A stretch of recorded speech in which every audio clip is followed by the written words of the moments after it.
मानव जाति का आरंभ, यह पृथ्वी और आकाश का इतिहास है। यह कथा उन चीजों की है जो परमेश्वर द्वारा पृथ्वी और आकाश बनाते समय घटित हुई। तब पृथ्वी पर कोई पेड़ पौधा नहीं था और खेतों में कुछ भी नहीं उग रहा था, क्योंकि यहोवा ने तब तक पृथ्वी पर वर्षा नहीं भेजी थी तथा पेड़ पौधों की देखभाल करने वाला कोई व्यक्ति भी नहीं था। परंतु कोहरा पृथ्वी से उठता था और जल सारी पृथ्वी को सींचता था। तब यहोवा परमेश्वर ने पृथ्वी से धूल उठाई और मनुष्य को बनाया। यहोवा ने मनुष्य की नाक में जीवन की सांस फूंकी और मनुष्य एक जीवित प्राणी बन गया। तब यहोवा परमेश्वर ने पूर्व में अदन नामक जगह में एक बाग लगाया।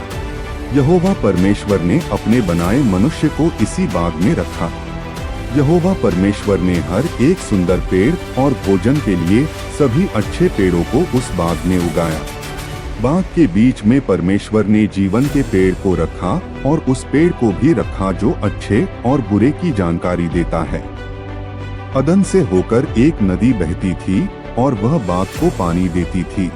वह नदी आगे जाकर 4 छोटी नदियां बन गई। पहली नदी का नाम पीशोन है। यह नदी हवीला प्रदेश के चारों ओर बहती है। दूसरी नदी का नाम गीहोन है जो सारे कूश प्रदेश के चारों ओर बहती है। तीसरी नदी का नाम दजला है। यह नदी अश्शूर के पूर्व में बहती है। चौथी नदी फरात है। यहोवा ने मनुष्य को अदन के बाग में रखा। मनुष्य का काम पेड़ पौधे लगाना और बाग की देखभाल करना था। यहोवा परमेश्वर ने मनुष्य को आज्ञा दी, तुम बगीचे के किसी भी पेड़ से फल खा सकते हो, लेकिन तुम अच्छे और बुरे की जानकारी देने वाले पेड़ का फल नहीं खा सकते। यदि तुमने उस पेड़ का फल खा लिया तो तुम मर जाओगे। तब यहोवा परमेश्वर ने कहा, मैं समझता हूँ कि मनुष्य का अकेला रहना ठीक नहीं है।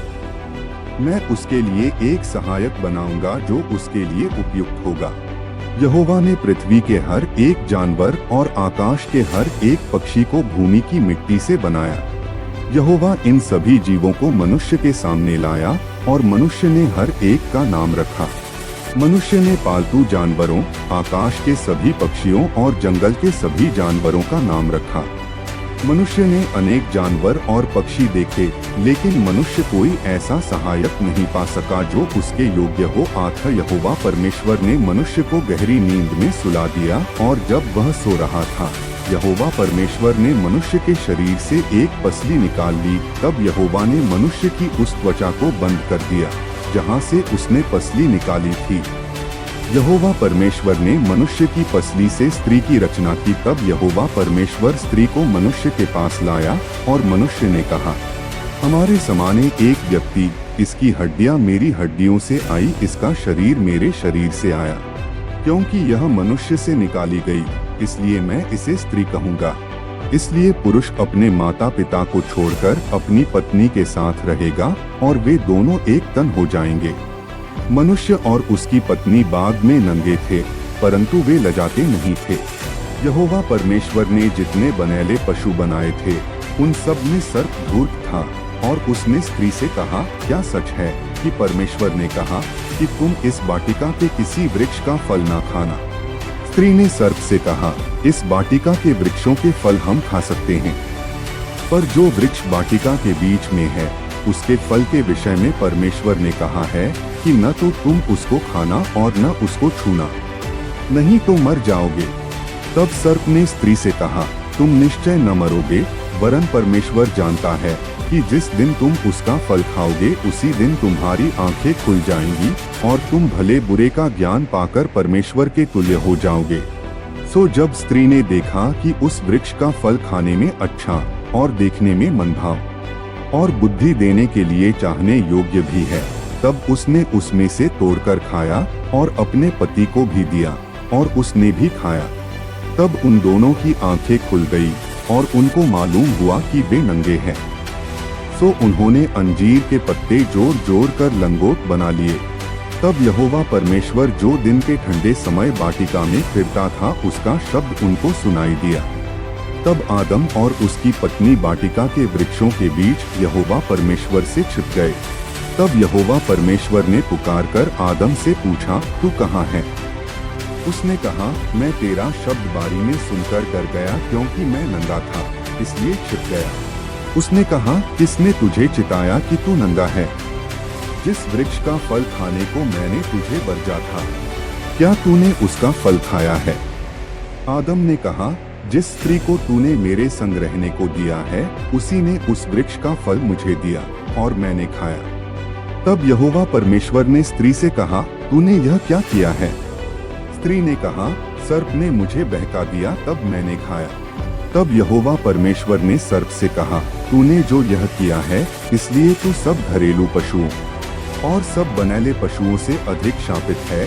तू पेट के बल चला करेगा और जीवन भर मिट्टी चाटता रहेगा। और मैं तेरे और इस स्त्री के बीच में और तेरे वंश और इसके वंश के बीच में बैर उत्पन्न करूंगा। वह तेरे सिर को कुचल डालेगा और तू उसकी एड़ी को डसेगा। फिर स्त्री से उसने कहा, मैं तेरी पीड़ा और तेरे गर्भवती होने के दुख को बहुत बढ़ाऊंगा। तू पीड़ित होकर बालक उत्पन्न करेगी और तेरी लालसा तेरे पति की ओर होगी और वह तुझ पर प्रभुता करेगा।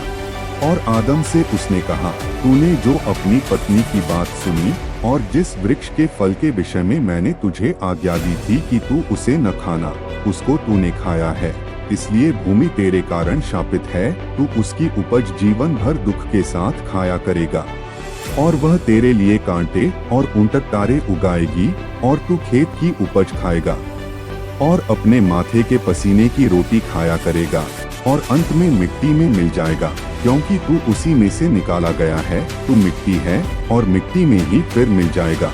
और आदम ने अपनी पत्नी का नाम हव्वा रखा, क्योंकि जितने मनुष्य जीवित हैं, उन सब की आदिमाता वही हुई। और यहोवा परमेश्वर ने आदम और उसकी पत्नी के लिए चमड़े के अंगरखे बनाकर उनको पहना दिए। फिर यहोवा परमेश्वर ने कहा, मनुष्य भले बुरे का ज्ञान पाकर हम में से एक के समान हो गया है, इसलिए अब ऐसा न हो कि वह हाथ बढ़ाकर जीवन के वृक्ष का फल भी तोड़ के खा ले और सदा जीवित रहे। तब यहोवा परमेश्वर ने उसको अदन की वाटिका में से निकाल दिया कि वह उस भूमि पर खेती करे जिसमें से वह बनाया गया था। परमेश्वर ने आदम को बाग से बाहर निकाल दिया। तब परमेश्वर ने करूब स्वर्गदूतों को बाग के फाटक की रखवाली के लिए रखा। परमेश्वर ने वहां एक आग की तलवार भी रख दी। यह तलवार जीवन के पेड़ के रास्ते की रखवाली करती हुई चारों ओर चमकती थी। अगर ये वीडियो अच्छी लगी हो तो चैनल को जरूर सब्सक्राइब करें या वीडियो को लाइक करें। आप सभी को जय मसीह की।